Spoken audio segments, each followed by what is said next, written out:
What's going on, Falcon fan? This is Morikondo coming back at you with another video. So, guess what? It's Victory Monday for Arizona Falcons, and now they go on a bye, early bye, guys, really early. That means when they come back, they gotta play 13 straight games, before the season is over. So, hope they get healthy as they can get, and then come back and try to pick up where they left off, especially from an offensive standpoint. We'll definitely talk about that today. But guys, it feels so much better to come talk about these Atlanta Falcons after a win than after a loss, right? Even after just show up to the game, right?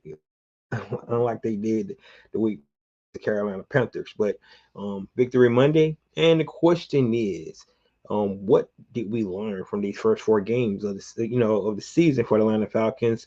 They sit at 500, um, right where they needs to be, right? Definitely could easily be 3-1 if they would have had a better performance against the Carolina Panthers. But you are what your team is, and the first quarter of the season, you know, let's see what kind of adjustments they make coming out to the bye. They got two primetime games. I actually think the Atlanta Falcons play really well in prime time, so I expect a good showing from both of those games. But we're going to see what happens. So let's get into a recap. And with that being said, guys, if you have not already, go ahead and please subscribe to the channel. Please hit that notification when I drop another video. Please hit the like button so I know you guys are here to talk about. Then please share my video, this video, and all my other videos, the whole channel, to people that out there might not know who I am and what I like to talk about, and that is these Atlanta Falcons. So let's get right into the game recap. I know everybody probably looking at Monday Night Football, but I talk about Atlanta Falcons. So um, let's talk about it. So, like I said, game recap. Let's go over the stats here for these Atlanta Falcons. This game was actually I thought let's be honest. Let's just really talk about this. I think the four games Atlanta Falcons played, I thought they had the better team. Now they didn't show better. Carolina Panther game, I don't know what to say about that, but I thought they had a better team against of course, the Bucks. Obviously had a better team against the Vikings. Carolina Panthers, it's a wash game, and then I thought they had a better team yesterday against the Commanders. Um, it all around anyway. So let's go to the time of possession first. So the Atlanta Falcons hold the ball for 34 minutes.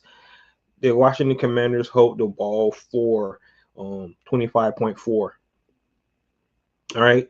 Um, let's go to the positive first. The Atlanta Falcons was on third down, 6 for 12, 50%. We said if you do good on third down, that tells you a lot. Where the Commanders were 1 for 8. So good performance by our defense, holding them in the biggest plays, the situational football plays, 1 for 8 on third downs, where Atlanta Falcons were 50%. That's where you learn and you understand that it's huge to be able to do those things. Atlanta Falcons rushed for 128 yards. They passed for 307 yards. So you love the balance there, all the way around. Commanders, they had one really good, probably two explosive run, one from the quarterback, one from the running back. Probably kind of skewed their numbers a little bit, but yards are yards. So they ran for 147 yards. Um, they only passed for 147. So, like I said, once again, the Atlanta Falcons did what they had to do. I think they had 15 pressures yesterday on the defensive side of the ball, which is really really good. 64 plays for Atlanta Falcons to the 51 plays for the Commanders. Like I said, time possession, situational football, third down. Michael Penix Jr. was over 76%. From completion percentage, he did have the one interception when he was trying to lever the ball over a defender, and to hit Drake, who was wide open, just didn't get it up high enough. So you love to see the bounce back from Michael Penix Jr. 2 sacks, add to our total of 10 for the year. So the Atlanta Falcons really came back and played a whole lot better than they did in the previous week, right? That's what we wanted to see. I think overall, really great performance going into the bye week, which is sometimes it's really hectic when you start thinking about the bye week. So, got to be able to play better, and that's what I think the Atlanta Falcons really did. So, hats off to them coming out, you know, shaking off the bad performance that the Atlanta Falcons had in that week, previous week against the Carolina Panthers, who actually lost 42-13, which even more concerned that Atlanta Falcons played so poorly in that game to a team that shut the team out 30-0 and go lose in New England 42-13. So, like I said, man, any given Sunday, you don't know what to expect. You don't know what performances you're going to get from week to week from teams, but the better teams tend to be more consistent from week to week. What you've seen from the Atlanta Falcons in the first 4 weeks. So let's talk about the offensive side of the ball, right? Because last time I was on here, I talked about the offensive issues and how they had to play better and do some things a whole lot better for the Atlanta Falcons to turn this thing around. So of course we know Zach Robinson came down to the field. I think he really likes. I think all the players kind of like the idea of him being on the field. I thought the communication was better. I don't think I seen one time where the play clock was getting down and they didn't have the play. They weren't organized. I thought the organization for an offense was really, really good. And so him coming down to the field, I thought was really, really huge for this Atlanta Falcons team. And things can only go up from here, right? That's what you want to see. I think the interesting thing is, the whole scrutiny that Zach Robinson took from the national media and some of the fan base as well last week, about the whole pistol. And the interesting thing is, he didn't change anything, right? He didn't change anything. So it's interesting to hear, all that stuff that we heard last week about the pistol formation and why it does not work and things like that. You have a guy, Bijan Robinson, going over 100 scrimmage yards again, right? Running out the pistol. And I don't hear anybody coming back complimenting the performance from the Atlanta Falcons, where, like I said, he didn't change anything. So it just interesting. Like I said on Friday, I think it would be nice if you're going to talk about the bad plays, you should talk about the good plays too, right? And I kind of agree with everybody. I think you could switch it up a little bit. Don't run everything out of pistol. Do some things up on the center, kind of mix it up a little bit. Do more staggered formations and things like something different. But he still ran a lot of things out of pistol. And yesterday, just like in against the Tampa Bay Buccaneers, against the Minnesota Vikings, the pistol worked for them. So it's just interesting. You don't hear a lot of pundits today going out talking about the performance that Atlanta Falcons had when they put up over 430 something yards yesterday. So scoring 34 points. Just cricket. So be consistent, right? And that's what I'm talking about when you think about somebody like national media, right? They come out and they scrutinize the offense, and then the same offense that they scrutinize put up 435 yards, 34 points, and we don't hear anything. If you talk bad about it and you said it couldn't work, they need to change something, then if they do the same thing and it works, I think he should be able to go back on national TV and explain what they did differently from 1 week to the next week, when it sounded looked like all they did was execute better in the same formation. I'm just curious, like, because I'm not an expert in this, but experts get on TV and they talk about how bad it is, and then the team don't change anything, right? They don't change anything. They just execute better, And I just want the experts to explain to me why it worked this week and it didn't work last week. And they didn't change none of that. They didn't change anything. Besides just execute better. Pretty much what the players were saying. We didn't perform. We didn't execute the way we need to execute and things like that. I just want to know. Just somebody smarter than me, please tell me what was the difference between what they did against the Carolina Panthers as far as the scheme, right? I'm not talking about executing because obviously we know they didn't play well against the Carolina Panthers, but what did they do from a scheme standpoint that was different from what they did with the Panthers than they did with the Commanders? I'm just curious. So I know we're not going to get that because, like I said, they do it for clicks, and they pretty much shitted on Zach Robinson all week, and now when he put up 34 points doing the same thing he did the week prior, um, you don't hear anything. I'm just saying that. So just please, somebody give me something to let me know what's going on with that. But you know, if you guys remember, one of my players that was going to be key to his offense, unlocking his offense, was who? And it was Mr. Kyle Pitts Sr., right? Mr. Pitts, man, this guy is just been playing really good football all season long, right? He's catching everything. He's probably been one of the most consistent players, of course, besides Bijan Robinson. But Kyle Pitts, he's actually blocking better in the run game, helping on double teams. But I think the most impressive thing is Kyle Pitts been doing. He's been beating his one-on-one matchups and things like that. So you gotta or where in my opinion, who I figure was going to be the X factor is Kyle Pitts, right?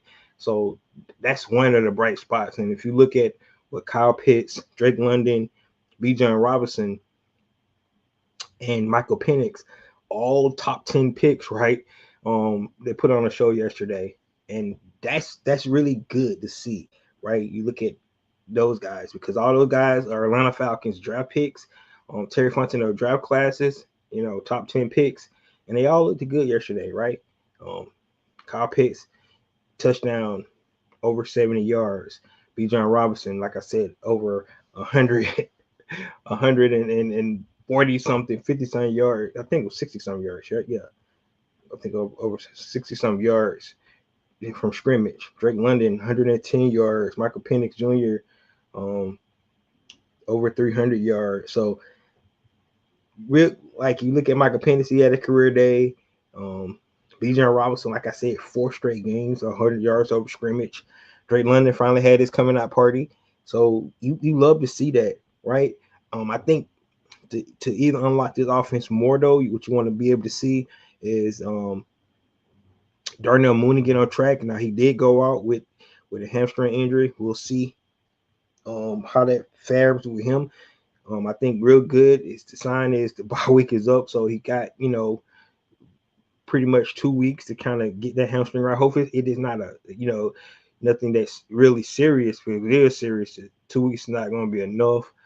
So we really gonna need him for that Monday Night Football game to come in and make some plays. So that's going to be huge. But Darnell Mooney need to get on track. But you do like what you see from the four top 10 picks, and their performance was really outstanding.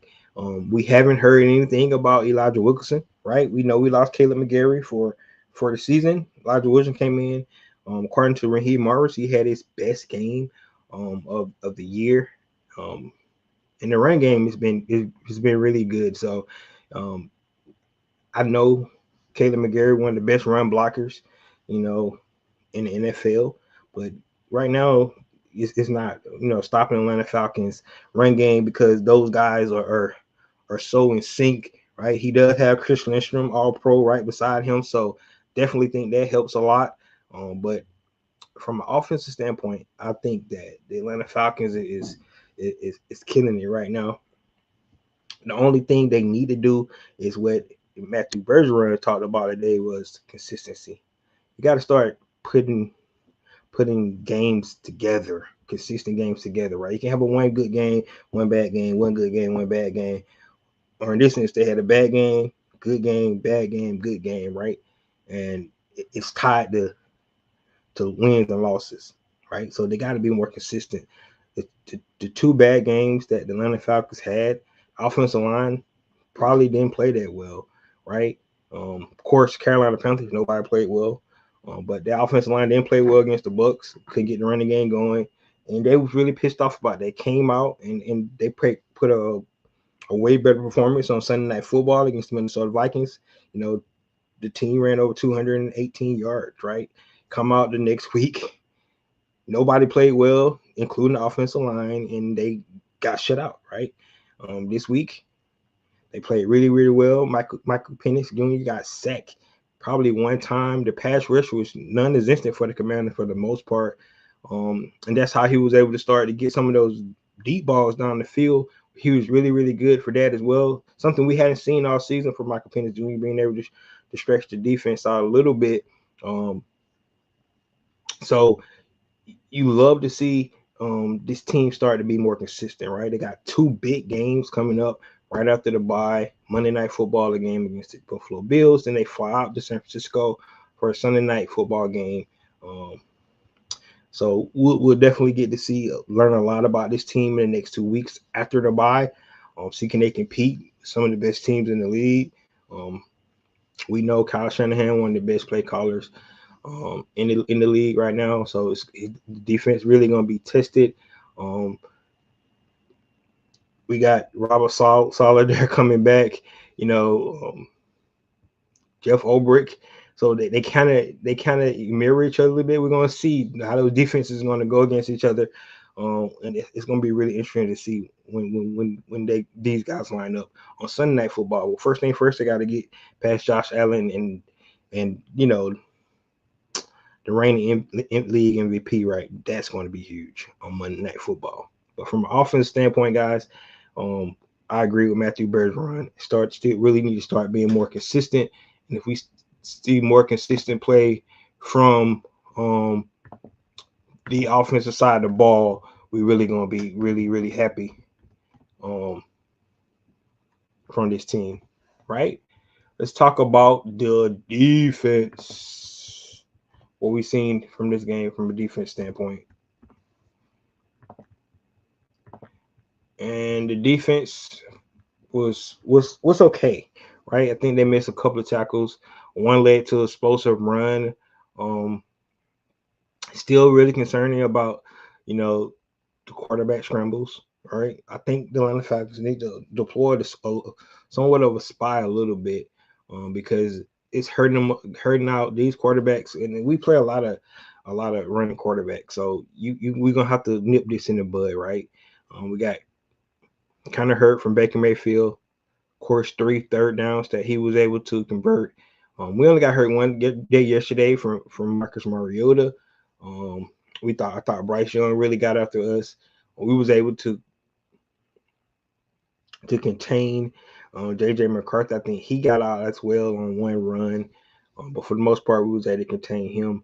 So from the defensive standpoint, I think they got 15 pressures yesterday, which is really impressive. The Atlanta Falcons are definitely putting pressure on the quarterback.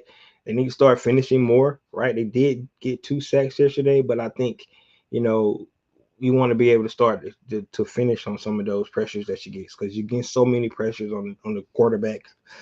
One good thing, we are seeing the quarterbacks get out their spot. We saw Marcus Mariota throw the ball away a couple of times. They even caused intentional grounding at one point. So the Atlanta Falcons are getting pressures, which is really good from a defense standpoint.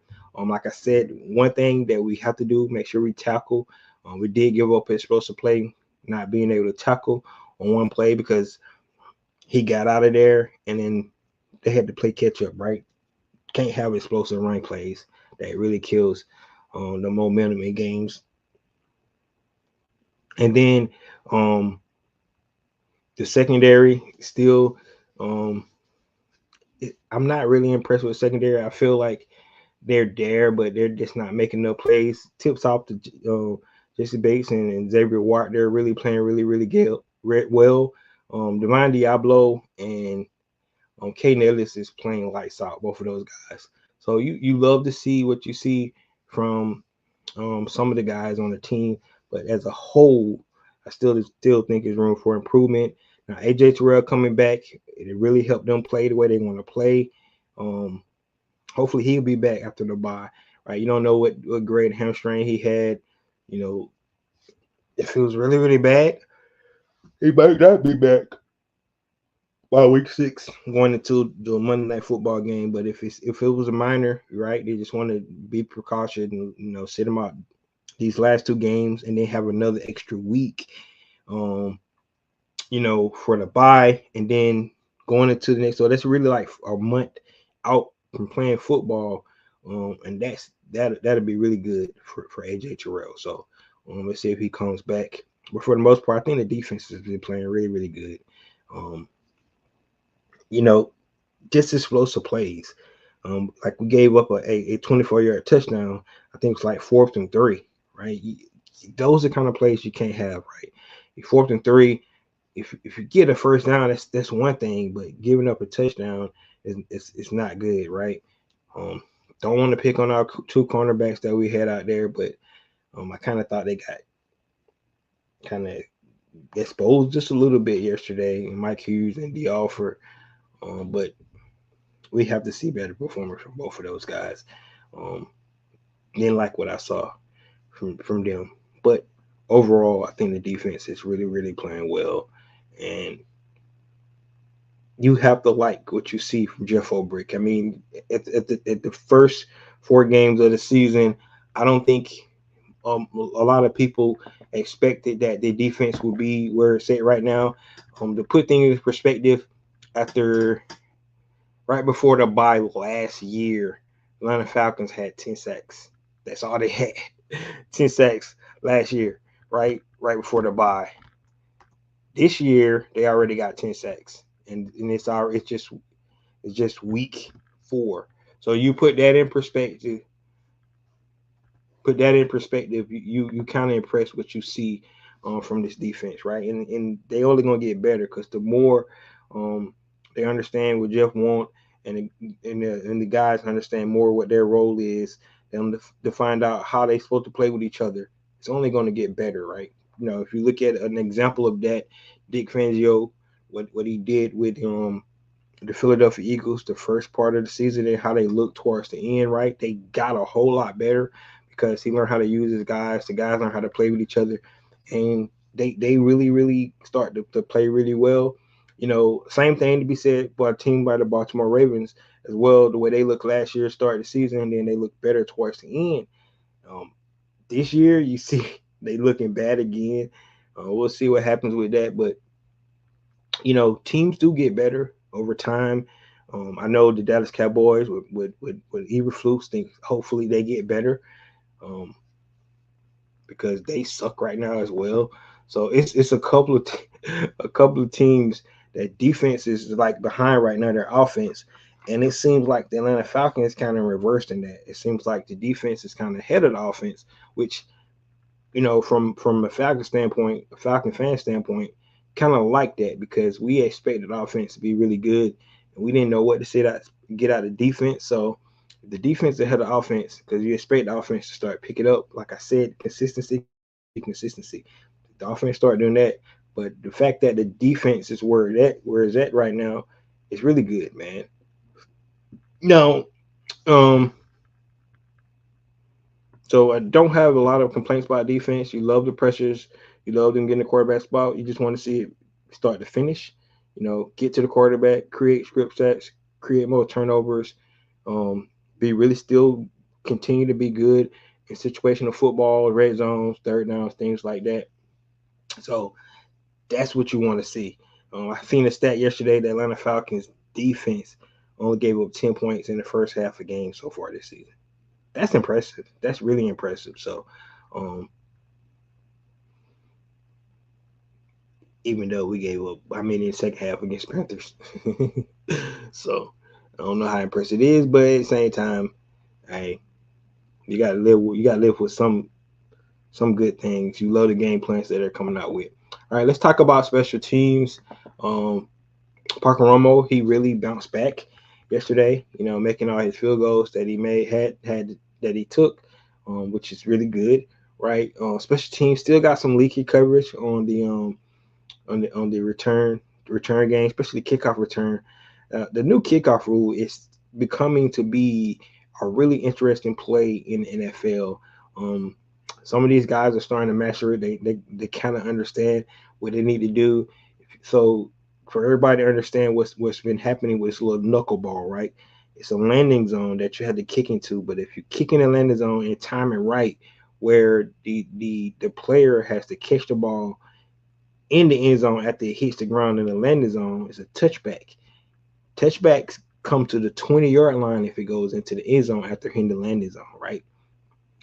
Instead of the 35-yard line, right? So if they don't hit the landing zone, they get to get the ball at the 35-yard line or 30-yard line, right? Either one of those, which is a whole lot worse than getting the ball at the 20-yard line. So if they can kick that ball just right, the land in the landing zone for the returner can't catch it, right? Because they catch it, they can run with it, right? But if they can't catch it and they have to get it back in the end zone, they're more likely going to take a knee. If they do that, like I said, you get the ball at the 20-yard line. So um, I seen Dallas kicker do it really well last night on Sunday Night Football. Of course, we know the Carolina Panthers, their kicker kind of mastered the technique. He had our returners and like trying to catch the ball hell um, on last Sunday. So we gotta be able to kind of fix that, right? Return games. We can't on our kickoff team. We cannot let teams get explosive runs. I thought we played really well. Um, the previous 2 weeks. Yesterday was okay. We did have one return that I didn't like from the kickoff team, but for the most part, um, we got to start trying to drill it like they're doing it. Right, they hit the landing zone, the little knuckleball that they utilize, um, and it seems like it's an art, right, to do this thing. But these kickoff rules are really becoming in play. Look what happened to the Cardinals game on Thursday Night Football, a game against the Seattle Seahawks. They didn't hit the landing zone, and it was a penalty. So it's you have to be able to practice this, get this thing right. What's going on 3:30? So yes, good win, good win, good win, good win. But the kickoff and the kickoff return game starting to become an issue, which is bringing it back, right? That was the whole idea of bringing this new dynamic kickoff rule into the NFL to bring the kickoff rule back. Some people might not like it because it's different, but believe it or not, guys, it's actually having an effect on the game big time because you have to hit that landing spot. You're creating teams to start at 20, vice at 35, or you know you having muffs and things like that because they can't handle that little special knuckleball that some of the kickers are kicking. Um, so that's one of the things that Atlanta Falcons definitely need to be working on, um, and hopefully they do, fix that here in the future. Um, we got to get our return game going. Jamal Agnew finally came back. Um, Yesterday we saw Natron Brooks go out with a concussion, so this bye definitely going to be good for him, so he won't miss no time, right? We already had Nathan Carter out.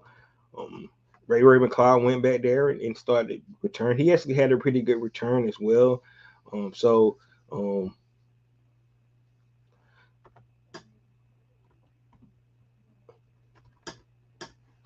but we have to get the return game going, guys.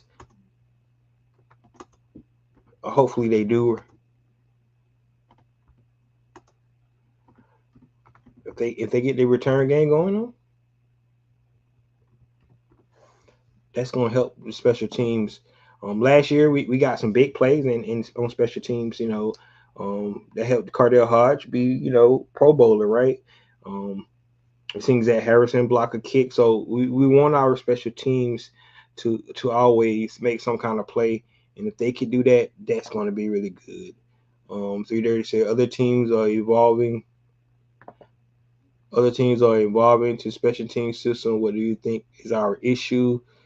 Um, it, I I just think it's come with practice because the coach saying they are practicing, they are, emphasizing some of the things that's happening, but it's got to be repetition, man, because it is new. It's new, especially this year. Last year we didn't see all these rules, but like to your point, the special teams is evolving. The special kick, this dynamic kickoff is making guys think, and is actually keeping the kickoff in the game because eventually you think they're going to get rid of it, man, because so many injuries, and then everybody was kicking it out the back of the end zone, so so you wouldn't get no returns. But now you have opportunity to return, you have opportunity to set up um, bad field position for your opponents, all kind of stuff, man. So um, it's really turned out to be a really, really good play.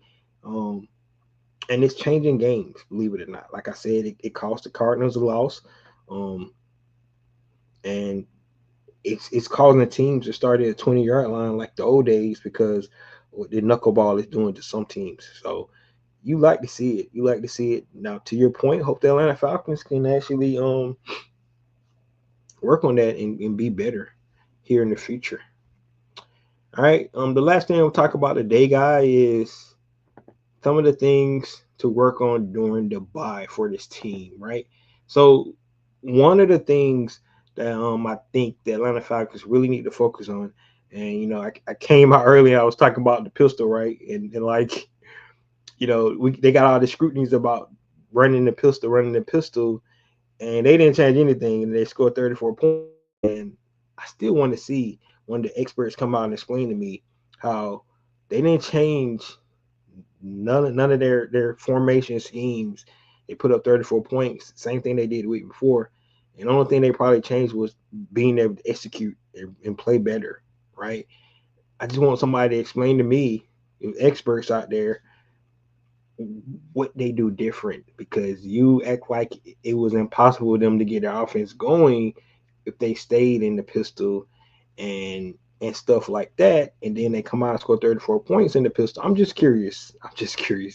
Well, but with that being said, I do think they need to switch it up a little bit. I think they need to keep teams off their toes, do different formations. One thing I have been seeing lately from a lot of offenses is being creative with play calling, trick plays, doing all kind of stuff.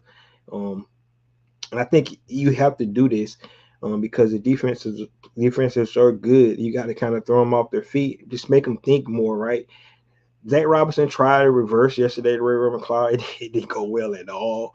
Um, and it probably went away from that. But so you want to be able to throw some trick plays in there. You want to be able to do put Michael Penix on the center a little bit more. I think that will change up some things as well. But one of the main things I think, and I think everybody agree with me, is the fact that we still are not doing play actions as much as we need to do. I think that really is not helping at all. So being able to run a play action pass is I think will benefit the Atlanta Falcons because their running game is so good. But I think it's probably harder to run it out the pistol. So if your argument is they can't run you play action like they need to because of the pistol, I kind of agree with that. But then you get kind of predictable because now only time you get up on the center, you're doing play action. So you got to kind of mix it up a little bit. So from an offensive standpoint, they really need to look at some of the things that work well for them. It's early by, but you still need to make some adjustments here, right? We talked about consistent offense, so I think one of the things they need to work on this bye week is just looking at the whole entire offense and seeing what they can do better to create that consistency that we need. From a defensive standpoint, it's going to be interesting to see if guys like Taquan Graham and Troy Anderson, it's the 4 weeks up, so both of those guys can actually, come off the either PUP list or the IR if they're ready to go. Right, they had to wait. So of course there's going to be some roster moves and things like that. That does happen, but I'm really interested. And I hope you guys are too to see what a guy like Troy Anderson can bring to this team because his athleticism, his speed, could definitely help and benefit this team somewhere out there. So let's see what he's able to bring to the table.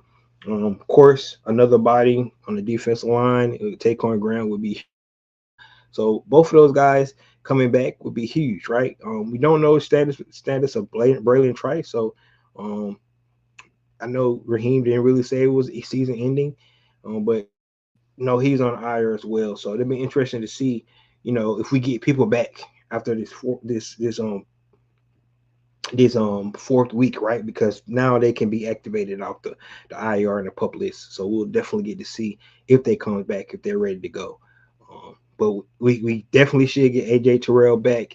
I think that will help, Jeff Ulbrich run some of the things he want to run. If you go back and recall what the Atlanta Falcons was doing in the first half of the Minnesota game, Minnesota was pretty much dead right because I think they played a little bit more man because they trust what AJ was able to do, and it really ramped up their pressure on the quarterback because of that. Bringing AJ back would definitely help with that. So hopefully we get AJ back. So just getting body backs during this bye is going to be huge if they can. Like I said, either activate those guys. Might not be ready to go, also because some of them probably got to ramp up right before they get out there. I think like for Troy, we already got Divine. He's been playing good, and Caden Ellis, but Troy can come in and do some good things. I think because of his athleticism, I think he really could be helpful for this team. Um, Hey, and shout out to Nate Landman, man. He's been balling over there with Los Angeles Rams. So um shout out to him. But so first of all on defense, that's some of the things that they definitely need to do. They also need to look at getting guys more into it. So because we expected Eric Katie to have, a bigger impact. We haven't been seeing that, right? Um I think the rookies are doing kind of what most people probably expected. Getting it's not easy as you think to get sacks, but they're creating their pressure, they're creating their moments. Um, but I think that one of the things is that when you're pressuring, sort of like what they did in the Minnesota game, you got to stay in your rush lanes. When you're doing those stunts and things like that, you want to be able to to create havoc, but stay in your lanes where you won't let the quarterback leak out. So one of the things they definitely need to work on is that quarterback scrambles, man. They got to get that under control, especially going into week 6 against Josh Allen. That's gonna be huge. So you want to see them clean that up. Um, and so the biggest thing for this entire team is health. They can get more healthy. That's going to be huge for this Atlanta Falcons team as well because they have a 13 game stretch coming up here after that, which they do get like a mini bye after Thursday night game. I think against the Buccaneers, I think so it's like a mini bye, but it's gonna be a long time. So buckle up, boys and girls, because it's going to be a long um, season coming. No more breaks after the bye. Gonna be week in and week out with our Atlanta Falcons. So I know I'm excited about it. I hope you guys are excited about it. But that's some of the things that the Atlanta Falcons need to work on, right? Look at the whole entire scheme from offense, defense, special teams. Some things you need to tweak going into the rest of the part of the season. Um, One good thing about these first 4 weeks, you get an idea to look at your team um, and make some adjustments, right? Before you get too far down the road. It's kind of early.